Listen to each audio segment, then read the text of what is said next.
Bienvenido a la lección número 2 de esta serie que hemos llamado Vive, experimenta la vida. Y esta lección la he titulado Establece un fundamento firme. La semana pasada te hablaba acerca de cómo tener una relación con Dios, de que la relación que tenemos con Dios no la establecemos nosotros, sino la establece Dios, y es con las reglas de Dios. Y Dios deja claro que es a través de Jesucristo, que Jesucristo es el único camino, la verdad y la vida. No hay otra persona, no hay ninguna otra imagen ni religión, es simplemente a través del sacrificio de Jesús en la cruz del Calvario. Dejando eso claro, el día de hoy vamos a profundizar y en esta lección vamos a comenzar con una enseñanza que Jesús le está compartiendo a sus discípulos, que en algunas versiones de la Biblia se llama piedra angular, en esta versión se llama un fundamento firme. Y en Mateo capítulo 7, 24 al 27 de la Nueva Traducción Viviente dice: todo el que escucha mi enseñanza y la sigue es sabio, como la persona que construye su casa sobre una roca sólida.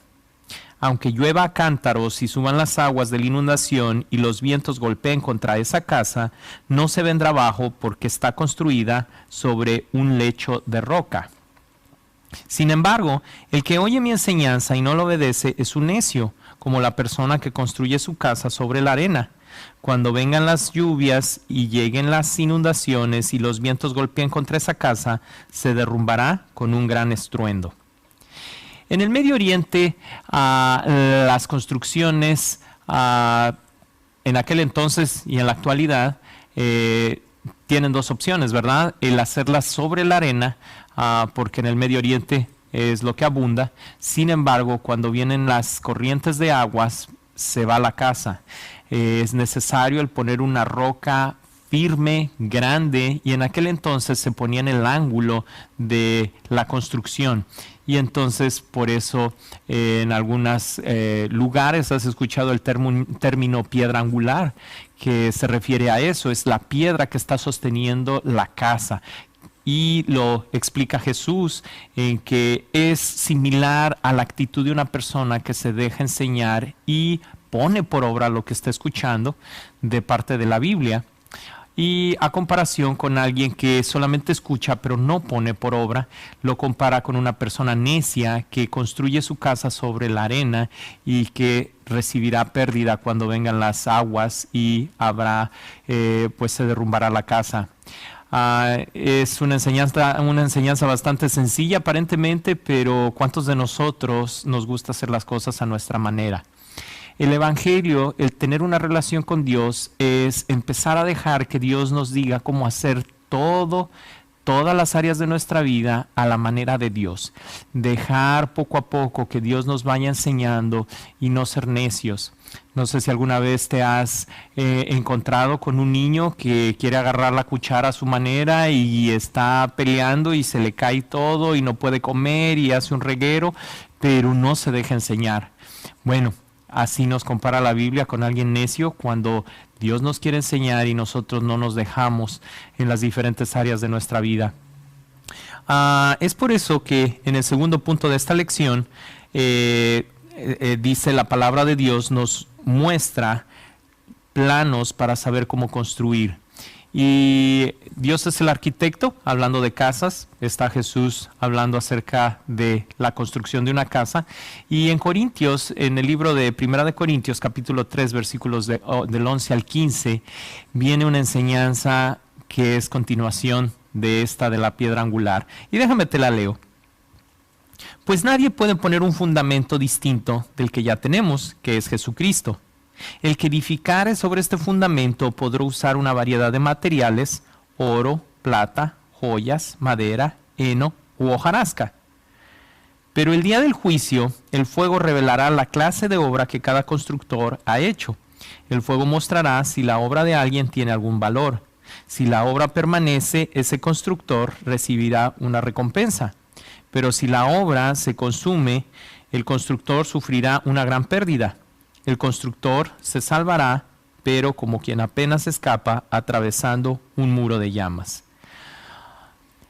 Hay muchas cosas que pudiéramos aprender de este texto, pero quiero enfocarme nada más en un par de ellas.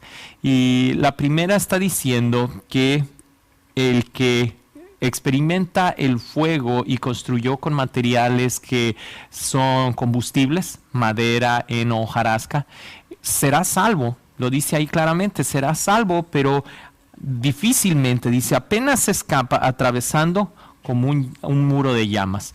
Entonces, en esta parte de la Biblia nos está dejando bien claro que Dios no se arrepiente al momento de darnos la salvación. Sin embargo, nos deja establecido que una vez que tú has aceptado a Jesús como Señor y Salvador, ese es el fundamento, y allí como sigues construyendo, va a depender de ti. Dios te dio libre albedrío, Dios te dio voluntad, y dice allí que tenemos una variedad de materiales para construir. Esto nos habla de qué tanto interés tenemos de leer la Biblia, qué tanto interés tenemos de pasar tiempo con Dios en oración, qué tanto tiempo o qué tantas ganas tenemos de obedecer la Biblia y ponerla por obra. Y de esa manera, esos son los materiales que valen la pena, que los compara con oro, plata y joyas, que a pesar de que viene el fuego, a pesar de que viene el tiempo difícil, no se consumen. Esto me lleva al tercer punto. El tercer punto es que Dios inspiró la Biblia. La Biblia es el único libro, si lo quieres catalogar como de religión, que fue escrito por más de 40 autores en 66 libros. Estos 66 libros fueron escritos en un periodo de tiempo de 1600 años. Fueron escritos por autores que eran soldados, algunos otros fueron médicos, algunos otros fueron agricultores, gente de guerra, reyes. Sin embargo, muchos, en la mayoría de los casos, ninguno de ellos se conoció, pero no hay contradicción alguna en la Biblia. Otros libros fueron escritos por un autor. Es obvio que no se iba a contradecir la misma persona que escribe el libro, llámese como se llamen los libros de religión. Sin embargo, la Biblia es el único libro que es escrito por tantas personas. Y la misma Biblia menciona en 2 de Timoteo capítulo 3, 16 al 17, toda la escritura es inspirada por Dios y es útil para enseñarnos lo que es verdad y para hacernos ver lo que está mal en nuestra vida. Qué importante, nos hace ver lo que está mal en nuestra vida. Tenemos la tendencia de engañarnos a nosotros mismos. Sin embargo, aquí dice que la Biblia nos va a revelar, nos va a mostrar como esa luz en medio de la oscuridad. Dice, nos corrige cuando estamos equivocados y nos enseña a hacer lo correcto. Sin embargo, nuevamente viene la cuestión de la necedad, como lo veíamos en la parábola anterior de la piedra angular. ¿Qué tan fácil me dejo enseñar? ¿Qué tan enseñable soy? Verso 17 dice, Dios la usa para preparar y capacitar a todo su pueblo para que haga toda buena obra. La Biblia es la herramienta, es la brújula, pudiéramos poner tantos simbolismos, tantos ejemplos de lo que es la Biblia, se quedarían cortos. No puede haber un cristiano que no lea la Biblia directamente. Todos los días es parte de nuestra responsabilidad, ahora que hemos aceptado a Jesús como Señor y Salvador, el saber qué es lo que dice Dios, nuestro Padre, acerca de cómo le gusta que llevemos nuestra vida. Ya hemos comprobado a través del dolor que nosotros mismos no somos capaces de vivir nuestra vida correctamente. Nos metemos en problemas que causan dolor a otros o a nosotros mismos. Y es por eso que necesitamos un rescatador, un salvador, como lo vimos la semana pasada. Ahora, si es que en realidad estamos arrepentidos de llevar nuestra vida como a nosotros se nos antojaba o creíamos, ahora es necesario empezar a estudiar la Biblia. Déjame termino con el tercer punto. Dios inspiró la Biblia. Y Santiago 1:22 dice, no solo escuchen la palabra de Dios, tienen que ponerla en práctica. De lo contrario, solamente se engañan a sí mismos. ¿Te das cuenta? 2 puntos. Uno de ellos es que cómo hay esa armonía entre Santiago y Mateo. Jesús está diciendo que no seamos como un necio que escucha y no lo pone por obra y vienen los problemas y se lleva a la casa. Así, de la misma manera, Santiago nos está diciendo que tenemos que poner por práctica la palabra de Dios. Y segunda enseñanza, que no se trata de cuánta Biblia te sabes. Te puedes saber de Génesis hasta los mapas, a toda la Biblia completa. Sin embargo, si no estás poniendo por obra, entonces nos estamos engañando a nosotros mismos. Como te menciono, Dios inspiró la Biblia y Jesús nos dejó un regalo al momento de darle una respuesta a un maestro de la ley, donde se puede resumir toda la Biblia en 2 mandamientos. Y déjame te leo Mateo 22, 35 al 40.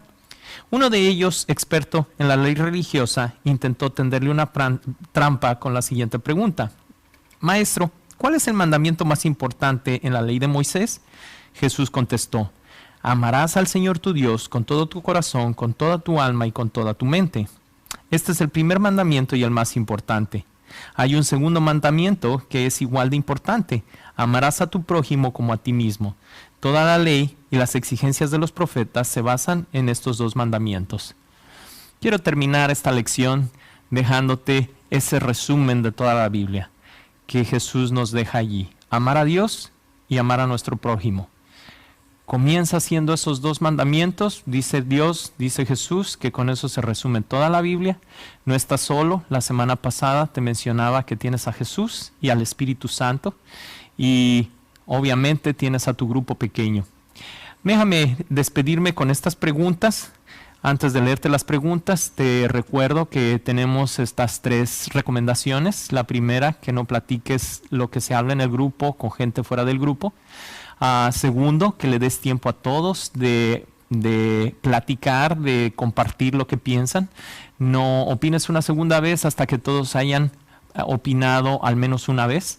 Y por último, el que tengas en mente que estas enseñanzas son una preparación, que tiene que llegar un tiempo en el cual tú digas, quiero abrir mi casa o quiero ser el facilitador que coordina el grupo. Y de esa manera estarás ayudando a otros a crecer.